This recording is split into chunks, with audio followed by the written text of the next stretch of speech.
ശംസുലുലമന്റെ വായന ആദ്യം നിർത്തിയിട്ടുണ്ട് വാപ്പ. മഹാനായ ശംസുലുലമ റളിയല്ലാഹു അൻഹു ഒരു എഞ്ചിനീയർ ആയി വിചാരിക്കുമ്പോൾ മഹാനവർക്ക് സാധ്യമാവുമല്ലോ.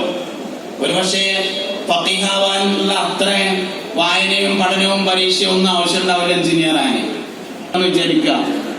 നമ്മളിങ്ങനെ അതേമാതിരി ഒരു ദേശീയ സെമിനാറിൽ നിന്ന് നടത്തിയാൽ തന്നെ നമ്മൾ ചോറും കൂടി കിട്ടാതെ വരുമോ? അതൊക്കെ ഒന്ന് പരിശോധിക്കേണ്ട തന്നെ അല്ലേ? അപ്പൊ എന്തുകൊണ്ട് ആ വായന അന്ന് നിർത്തിയതുകൊണ്ടാണ് ഈ രൂപത്തില് നമ്മളിങ്ങനെ സംഗതി ചോറൊക്കെ കിട്ടാൻ ശേഷം വിഷമമുണ്ടായാലും സാരല്ലേ, അത് ആളെ റീറ്റല്ലേ എന്നും പറഞ്ഞാൽ ഇങ്ങനെ വന്നിരിക്കണതിന്റെ കാരണം എന്ന് നമ്മൾ മനസ്സിലാക്കണം. അപ്പോ ചില വായനയൊക്കെ നിർത്തേണ്ടി വരും എന്നർത്ഥം.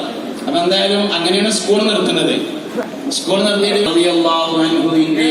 ഉസ്താദ് എന്ന് പറയുന്നത്. ഇനി ശിഷ്യന്മാരോ യാത്രയാണ് നമുക്ക് കുറച്ച് കഴിഞ്ഞിട്ടേ പറയാൻ പറ്റുള്ളൂ എന്ന് മാത്രം. എല്ലാതും പദങ്ങൾ പറയാൻ പറ്റിയതല്ല. അപ്പോ വാപ്പാരോ ഔലിയാക്കന്മാരെന്നെയാണ്, ഉസ്താദുമാരോ ഔലിയാക്കന്മാരെന്നെയാണ്, ശിഷ്യന്മാരോ ഔലിയാക്കന്മാരെന്നെയാണ്. വിലായത്തിന്റെ ഏറ്റവും ചെറിയ മഖാം എന്ന് പറഞ്ഞത് ഈമാനാണ്. ഇന്നമാ വലിയകുമുല്ലാഹു അല്ലദീന ആമനു.